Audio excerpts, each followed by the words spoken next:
Every city has its own forests, gardens, and parks.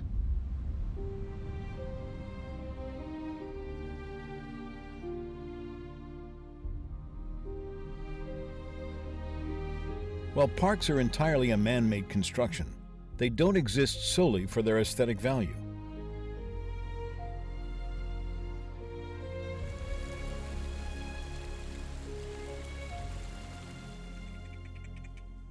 For some animals, parks are the only places where they can find the resources they need.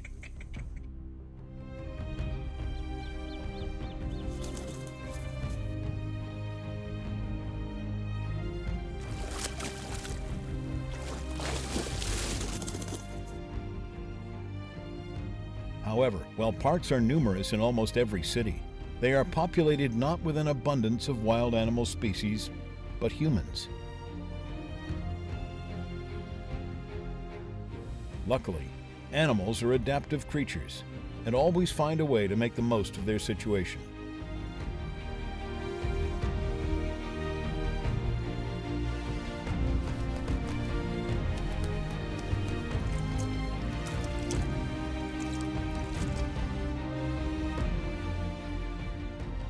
Faced with an almost daily set of challenges, each animal must choose its own approach, whether to draw back or to forge ahead, to adapt or to escape.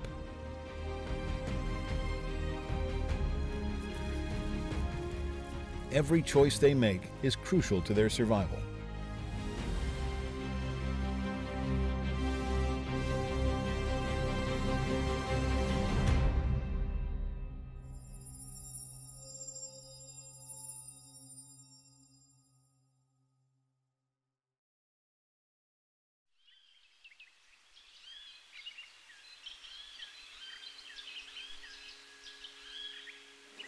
In Beijing, each park has its own unique history. This is the Summer Palace, once the imperial garden of the Qing dynasty.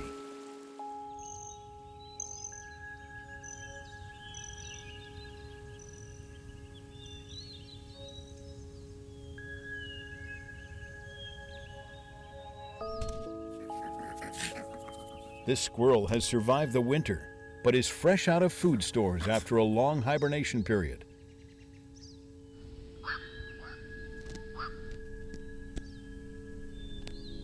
But hunger quickly gives way to thirst.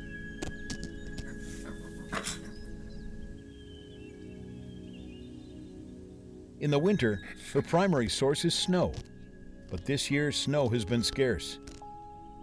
Although she can make do without food for a time, without water, she will almost surely die.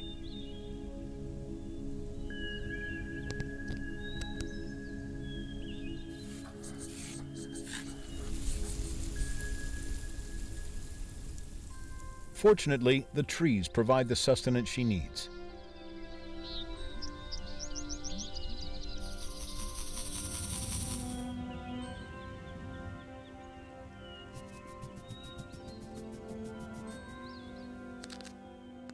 She seizes the opportunity. The water comes from the roots of the tree and has traveled all the way up into the dry branches, finally gathering at the newly formed buds.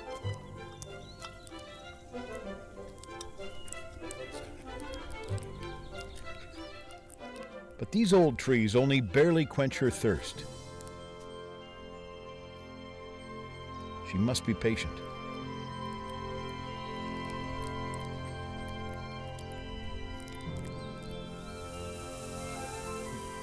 Fortunately, there are other sources she can draw from. Sometimes there are benefits to living alongside her human counterparts.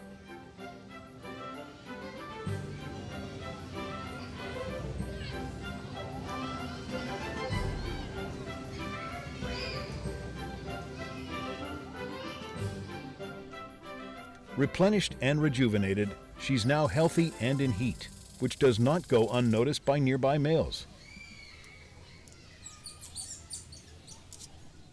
However, her instincts are strong. She is not about to let just anybody waltz into her territory.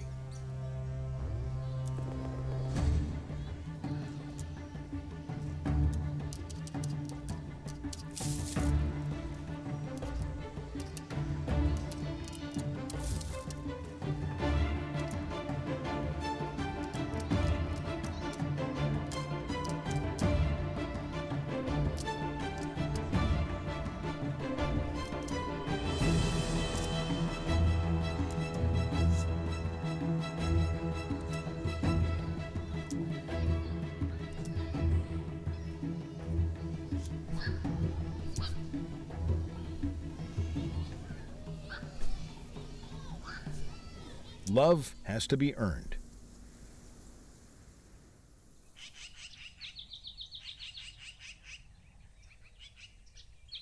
Another species of squirrel can be found in some parks, the Pear David's rock squirrel.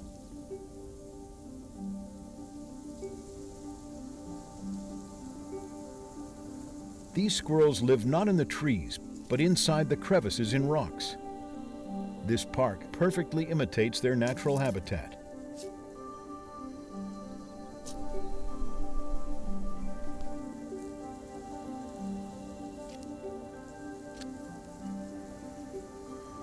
To find his food, this squirrel enlists the help of an unlikely friend, the azure-winged magpie.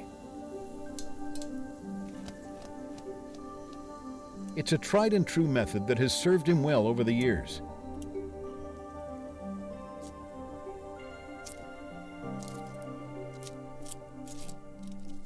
By carefully observing the magpie's movements, he can always find his own piece of the pie.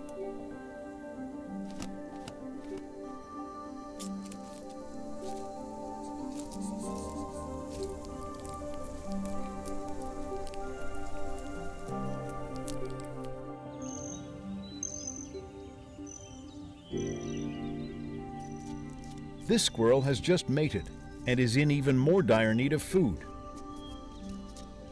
As an expectant mother, she needs to consume as much food as possible to feed the baby in her belly. But the pine cones she usually feasts on are not yet ripe.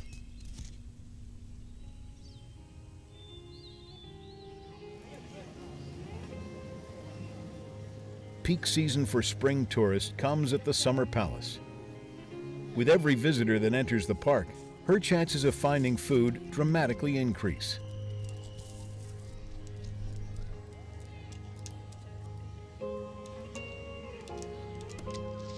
While there is plenty of food to be found in the garbage, it's not always a suitable meal for the common squirrel.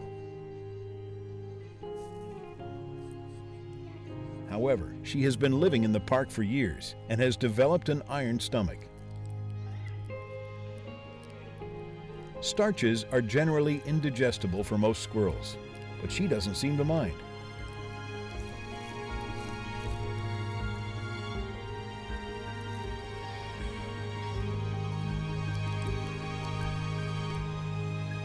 Right now, her biggest concern is the baby inside her.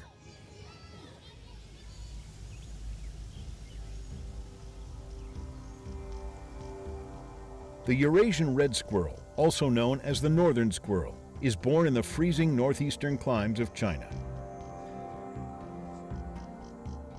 Its thick coat of fur helps keep it warm in the winter months.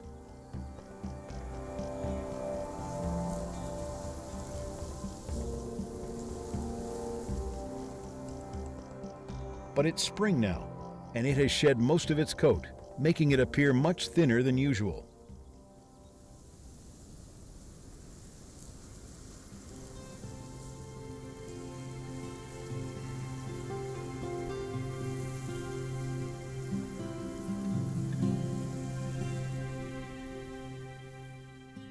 This squirrel has a much more limited diet.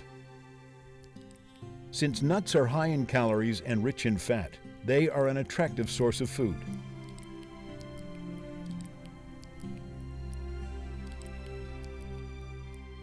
Since these squirrels have also become accustomed to the presence of humans, they have learned to take this unique relationship to their advantage.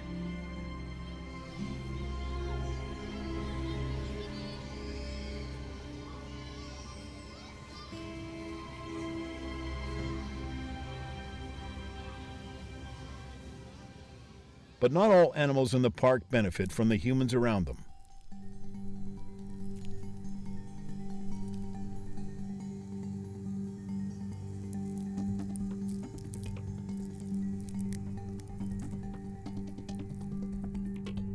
In the insect kingdom, the Chinese mantis is at the top of the food chain.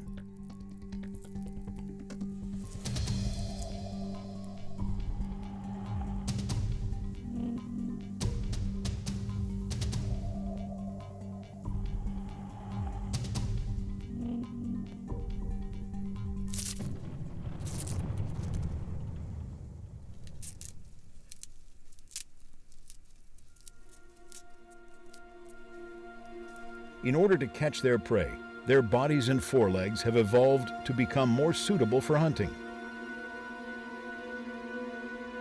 However, the more they eat, the larger they get, which makes them easier to spot.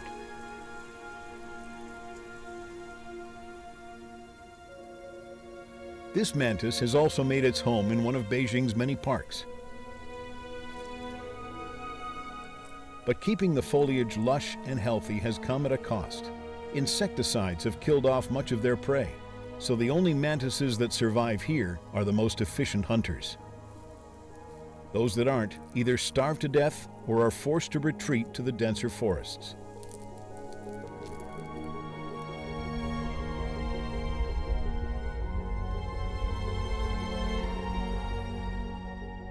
However, there are always some that see the city as a means of a new life.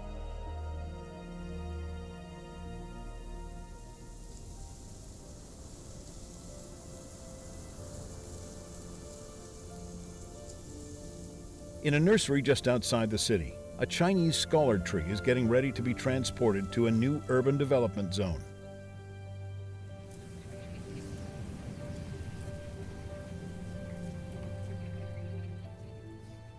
Camouflaged among the tree branches is an egg sac laid by a mantis from the previous autumn. If it stays intact, hundreds of mantises will hatch from the egg sac 2 months from now.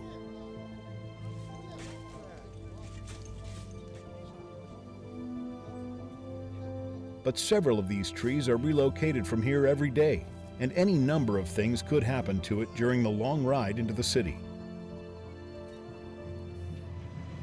Their survival is left to the fates.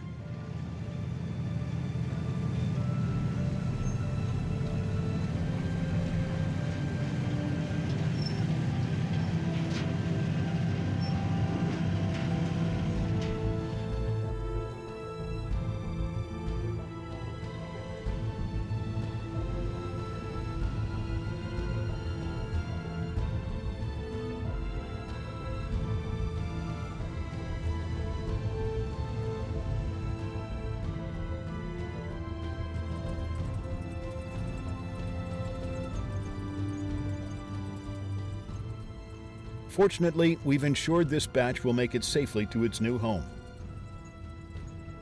When they hatch in the beginning of summer, hundreds will have an opportunity to grow up into healthy adults and perhaps one day lay eggs of their own.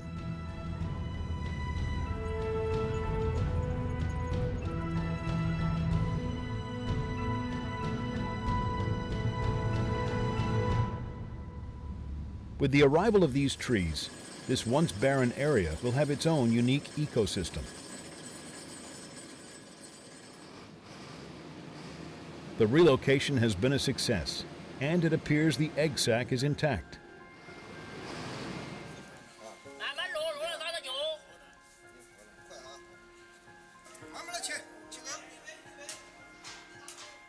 But it's not out of the woods yet. Of the mantises that will hatch, only a tiny fraction of them will survive.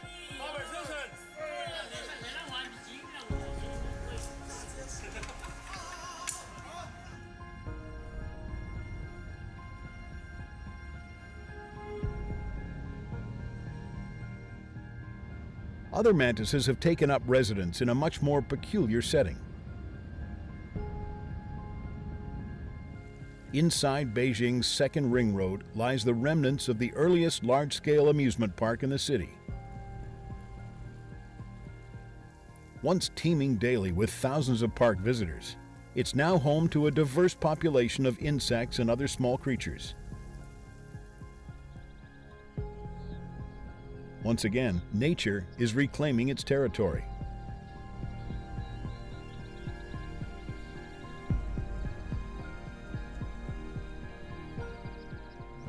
All is as it should be, for now.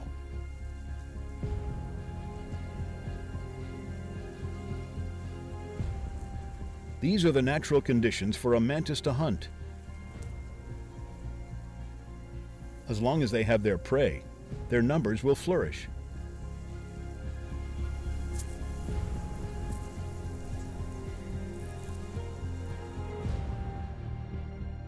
Two months later, the construction project has bloomed into a paradise of trees and flowers.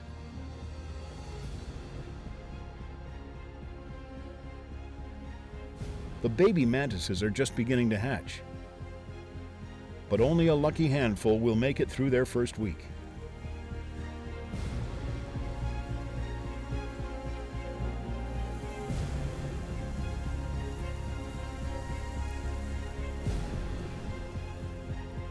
Fortunately, the praying mantis is not endangered.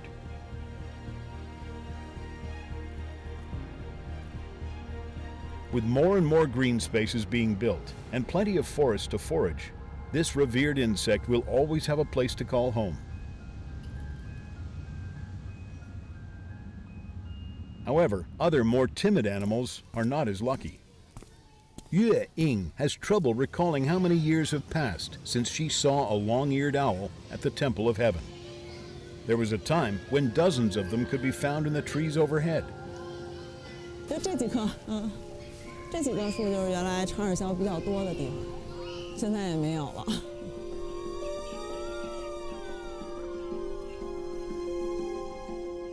During the Ming and Qing dynasties, the Temple of Heaven was where the emperors would make their sacrifices to the gods. Today, it's open to the public. Over the centuries, more and more trees and vegetation have been added to the park, making it a haven for all kinds of small animal species.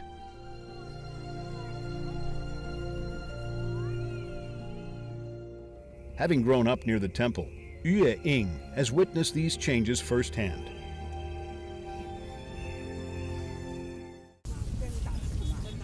像我小时候，这一片会种了很多果树，有那个苹果什么的。收苹果的时候，我们学校里边就安排到这儿来采摘苹果，现在都没有了已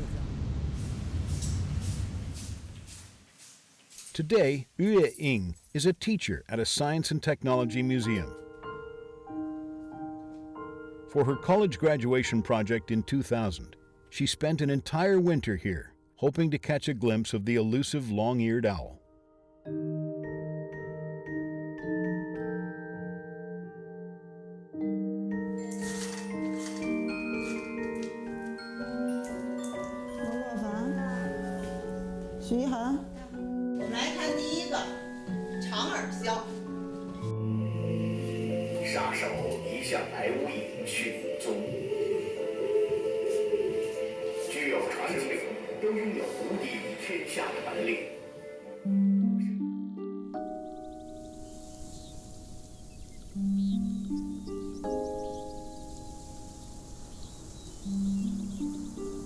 No one can say exactly how long these owls have been living in the Temple of Heaven, but they have been known to spend their winters in the park.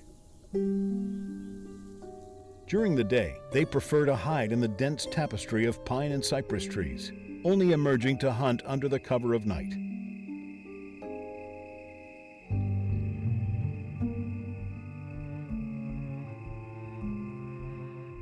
Their serrated feathers allow them to cut silently through the darkness and sneak up on their prey unexpected.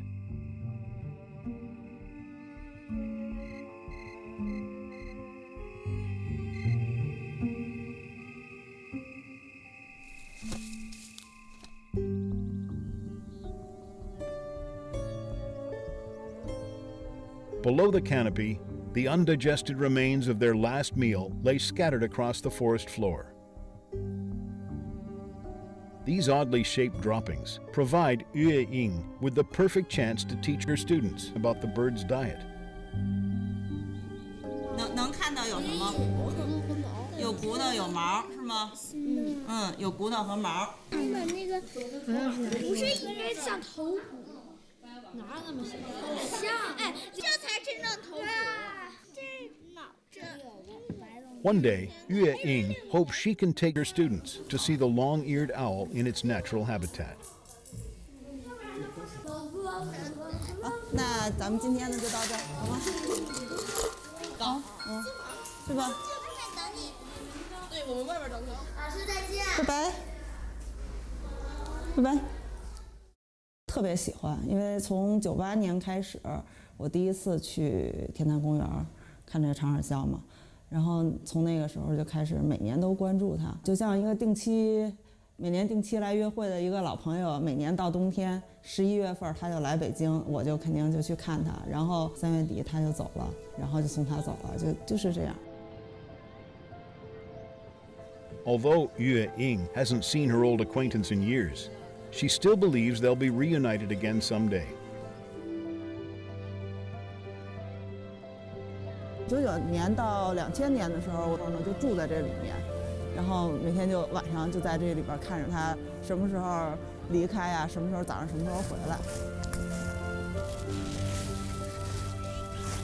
长耳鸮它还有一个名字叫做长耳木兔，身上的那个羽毛它跟这个树皮的颜色非常接近，就觉得是一个树桩一样。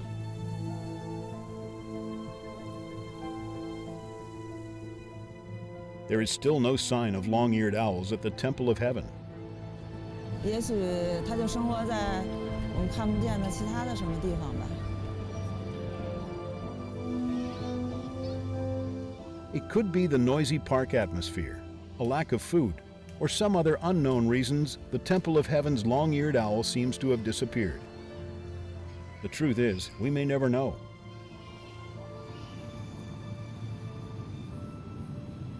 It's a long winter, however, and Yue Ying has an abundance of patience.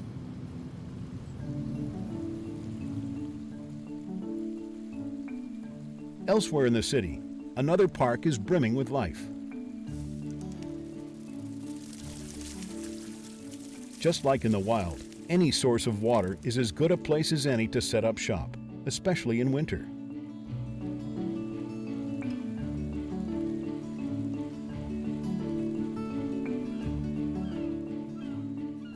The heat from the city melts the ice, creating an oasis for these water birds.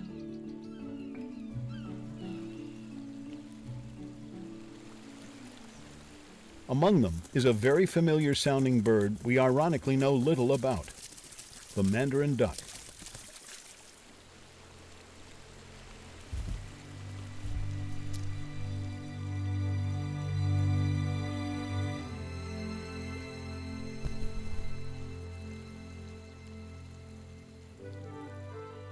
As winter comes to a close, most of the mandarin ducks have finished hibernating and are ready to travel back northeast to give birth to their young.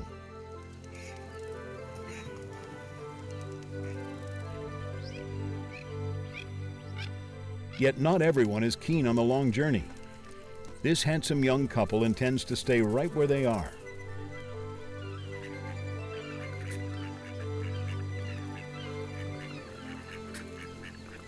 Apparently, these two males still think they have a chance.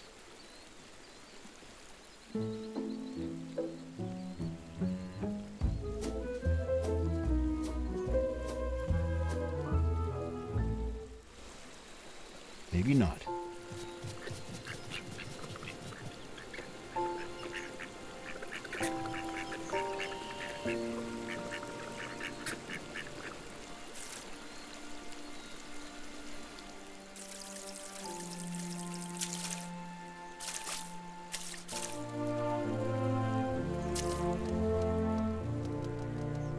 Although they are spared the exhausting flight, this couple is still faced with many challenges ahead.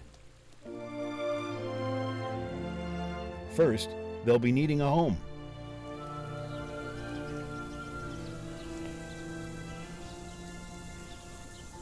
A hole in a nearby tree seems like a suitable place to start.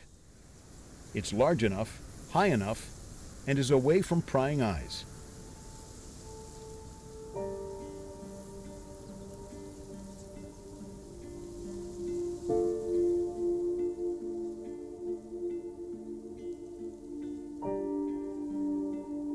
This is prime real estate, and if they want it, they'll have to defend it.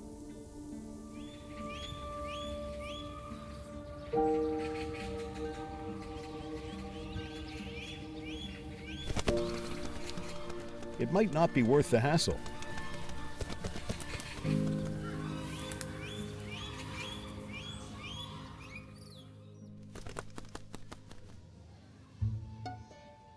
Li Guo has lived next to Zhiyuan Park for years and is no stranger to the company of mandarin ducks. Over the past few years, Li has been building wooden homes for ducks, so they don't need to resort to the less suitable tree holes they are used to.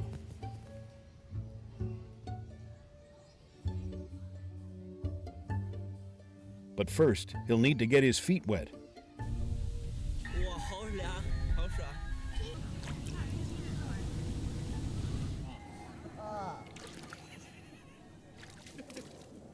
His plan is to climb this tree to get a better look. 上去看看。不，我给你送到那上面，然后呢？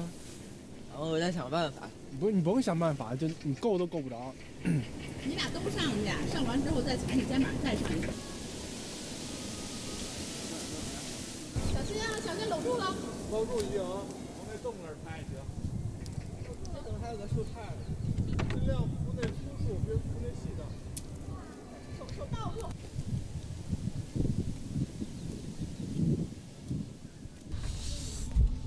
去年的时候孵出的是6.1是吧？6.1孵出了，然后往前倒1个月的话，大概5.1的时候开始孵，到4月底就能看到小鸳鸯了。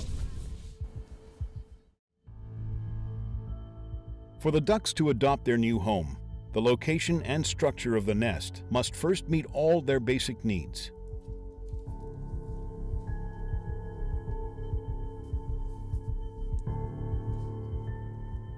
To build the artificial nests, Li Guo enlists the help of his British friend, Li Guo. Li Guo has been practicing carpentry for years, and there is no better person to turn to for this kind of job. It will take some time, but eventually they'll have crafted the perfect nest. I will try there. Yeah, you try that.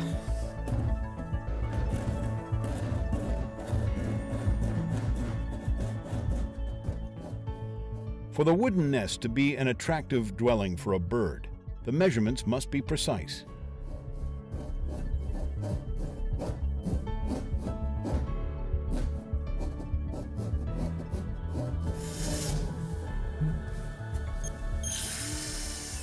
After 8 hours of hard work, the makeshift nest is complete. 你对这个做的还满意吗？我觉得还好。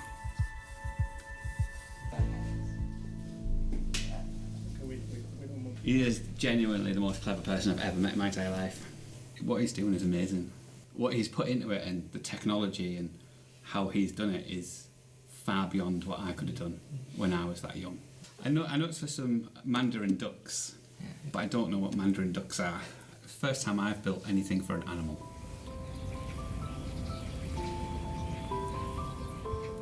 In April, there are several pregnant females looking for nests to lay eggs.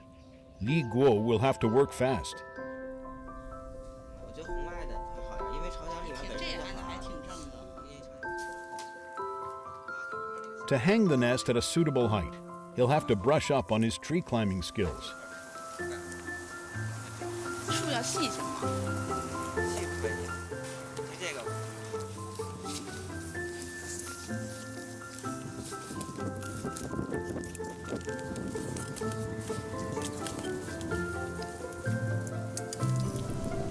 你身手不错呀，这个东西还挺好使的。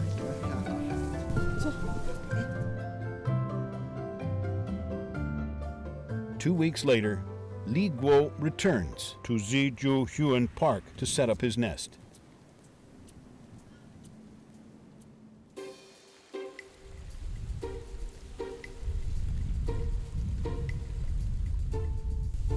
所以说明现在可能是那边那个湖心岛也有人。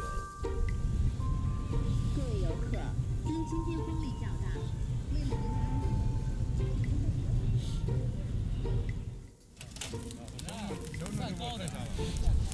你上去的时候找个地方把这个扣上，这咋扣？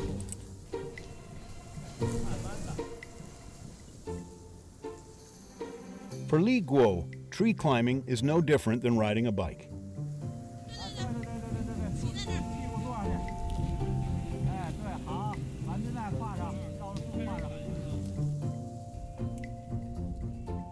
To his surprise, there are already some freshly laid eggs inside the nest he made last year. 这是地上在孵的，这还有去年粘的大力胶的。哎，这像新蛋吧？新的，二像是新的，新的，这3个蛋是我们刚才从旧巢箱里面拿出来的。我们感觉这个可能是有点新下的蛋，这2个是肯定是去年的陈蛋。哦，走。哦，好，放进去。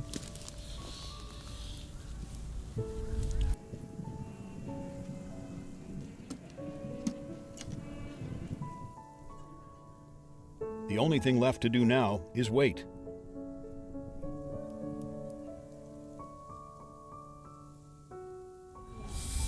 希望今年还6月1号小圆也能孵出来。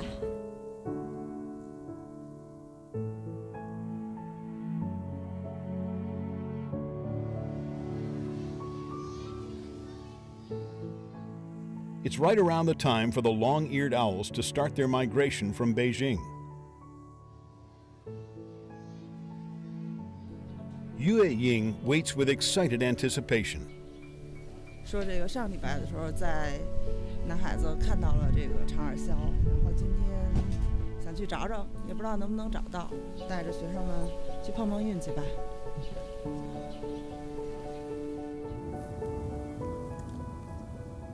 So far, the long-eared owls haven't made an appearance.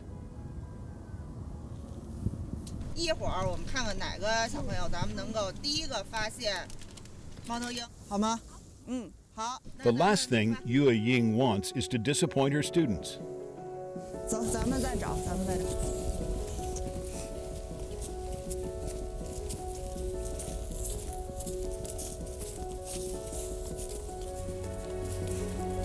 树底下发现了一大堆。在哪棵树上？树底下。树底下发现了有很多。你刚才在哪儿捡到的？看到了，这是一个，应该是某种山雀，山雀的头骨，大家看看。哦。啊，这也是。They seem to be hot on the trail, and the children are getting more excited. 老师，这是吗？是。对，有牙。 In order not to scare the owls away, Yue Ying decides to break away from the group. 看这些都是石团，1、2、3、4、5、6，这一小块这就是6个。我觉得它在这儿生活的时间还是挺长的，应该整个冬天都是在这儿。咱们看这上面，这个都是粪便，我们一般能找着粪便，新鲜粪便就说明有长耳鸮。11，这些都是石团，而且，啊，看见了，正好你来这儿，哦，看见了。对，他正低着头看着咱们呢。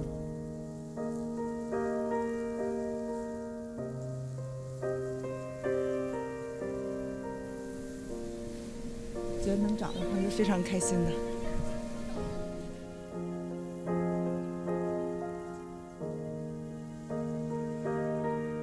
孩子们，来，嘘，一会儿我会带着大家，咱们到那里面去看一下，然后大家一定要保持安静啊，必须要保持安静。嘘，哦，在那儿呢，在顺着我手指。可以先不用望远镜，可以先不用。眼睛。 Owls are notoriously hard to spot in the wild. This might be the only time these children will ever have the chance. 刘英，你看见猫头鹰了吗？看见了是吧？嗯，这个猫头鹰好可爱呀，是吗？ For Yue Ying, it's a nostalgic reunion. 17 years ago, her father would go to the Temple of Heaven every day to collect droppings from the owls. 算我的启蒙。 Today, he still practices his hobby in an effort to educate children about the long-eared owl.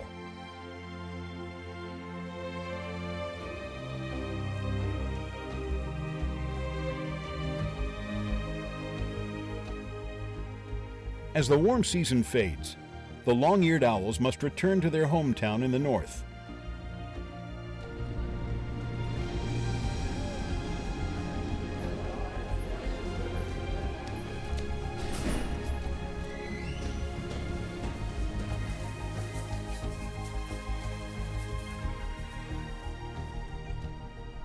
Looking down on the temple of heaven from above, Yue Ying is reminded of the countless days she spent within its walls, observing one of the world's most reclusive animals.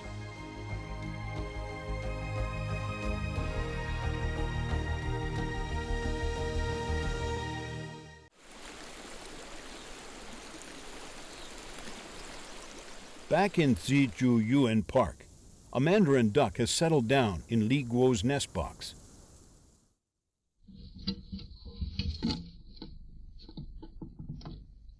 In the early hours of the morning a month later, the baby mandarin ducks finally hatch from their eggs.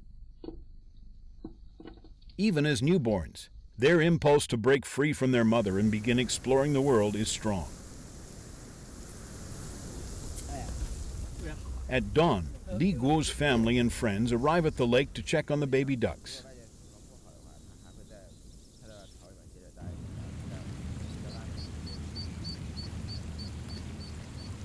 As soon as they get the signal from their mother, the chicks will follow her out of the nest. 应该就是在看外面的情况怎么样。如果外面的情况比较好呢，然后它就会带着小鸳鸯一块跳出来。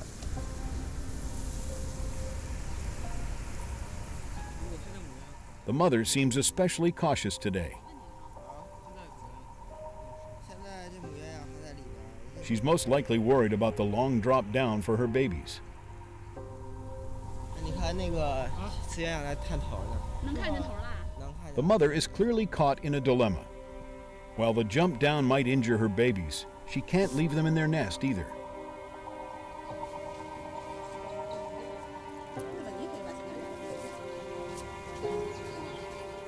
7点到7点半，我觉得要不出来的话，可能就没看了。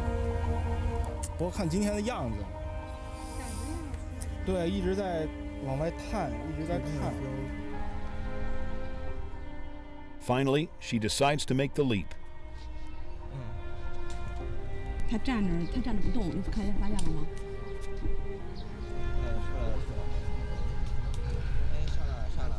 下来了，下来了，下来了，出来了是吗？出来了。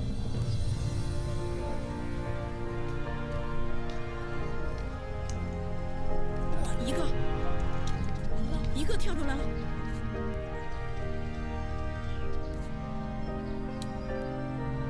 两个，3个，4个，5个，6个，7个，还有一个，这里边就剩一个了。看小圆圆多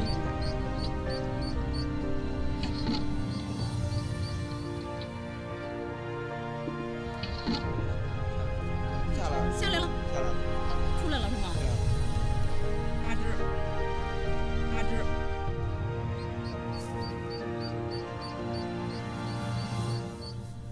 来，玉珍1、2、3，耶！不用再等第2天了。太棒了！乐乐看见，你哥没看见。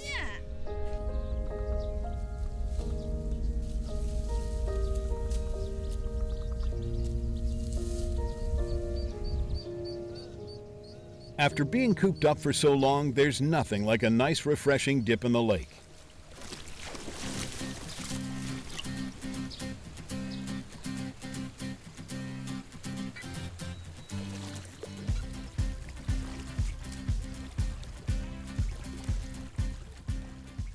This is by far the most successful result in his 3 years working with mandarin ducks. What's even more satisfying is that his teachers and classmates are now in on the fun.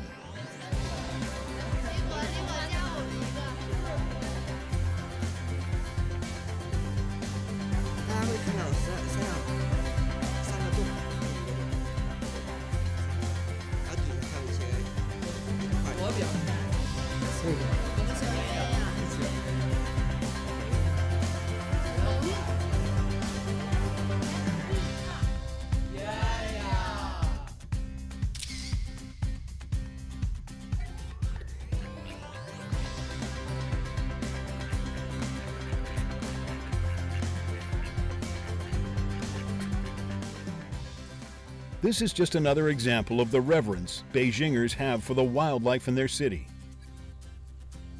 In fact, many of the animals found in these parks benefit from human intervention.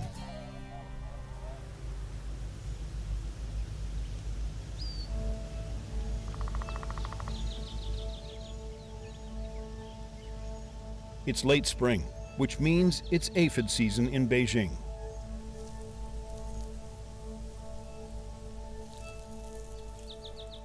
Aphids are generally considered pests, since they are one of the most destructive insects on Earth.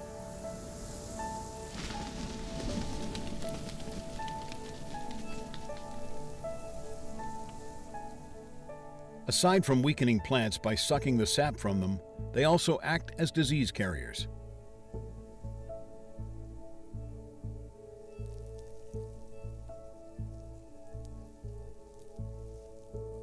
Of course, as annoying as they are to us humans, they are just doing what they need to do to survive.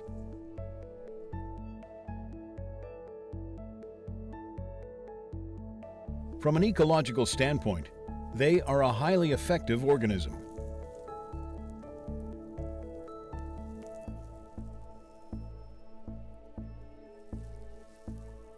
To adapt to different seasons and temperatures, aphids have developed the ability to give birth to live young, as well as lay eggs.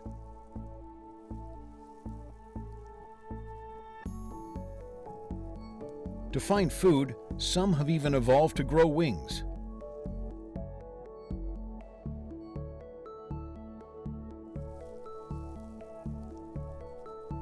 Because of their strong reproductive capabilities, aphids are extremely difficult to eradicate.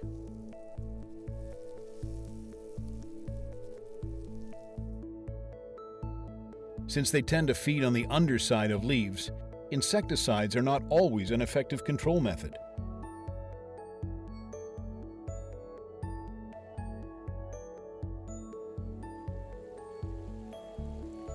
To alleviate the problem of aphids, Jiang Lu Yan, manager of the Longtan Shihu Park, has chosen a different approach. 真的非常大。其实农药不光是影响，就是这个我们看得见的，其实它也会影响地下水啊、水啊。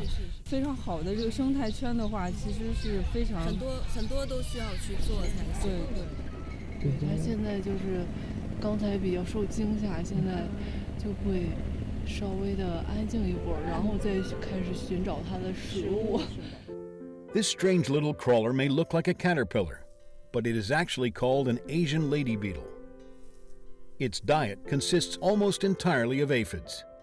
It begins consuming them in large quantities immediately after it's born.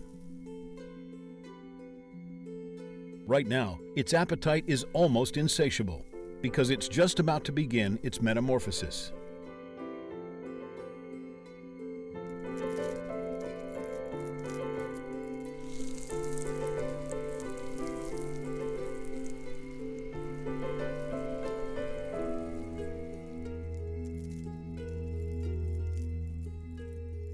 But these aphids have a trick up their sleeve. They excrete honeydew, a sugary resin irresistible to ants. In order to uphold this symbiotic relationship, ants will defend the aphids from any predator that comes near their precious nectar.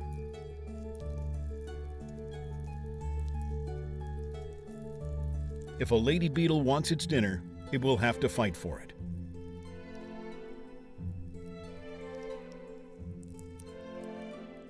Every animal has its own defense mechanism. The lady beetles will have more than enough to feast on, but not enough to extinguish the entire species. This is one of nature's most important laws: balance.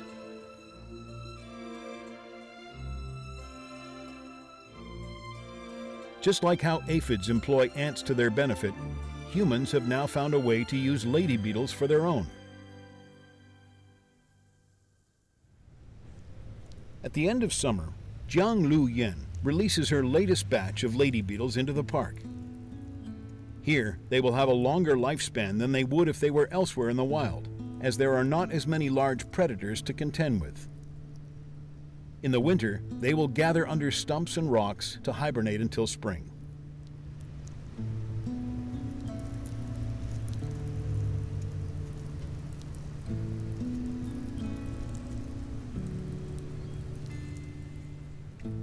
If they can't find a suitable place to overwinter, they do have a backup plan. And where better to spend the colder months than in the warmth of someone's home?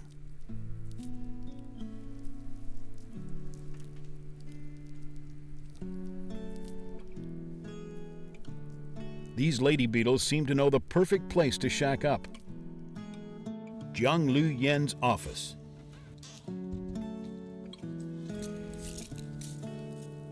Here, the temperature and humidity will more than suit their needs. Jiang's daughter spots some, just as they are about to sneak inside. 有这么多只呢？冻死了呀！哪只冻死了？这只呀，小心一点点。 Jiang Lu Yen decides to leave the window open for the lady beetles to come and go as they please. 小心一点。没有问题。进去吧，小瓢虫。 While it may not have been their intention to live their lives inside the park, they can at least find safe refuge this winter, and hopefully many more to come.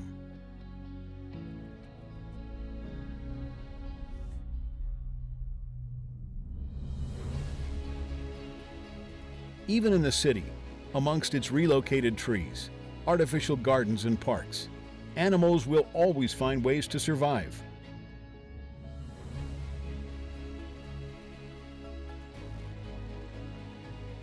The key to finding that perfect balance between humans, animals, and nature is having a respect for the world around us and those things big and small we share it with.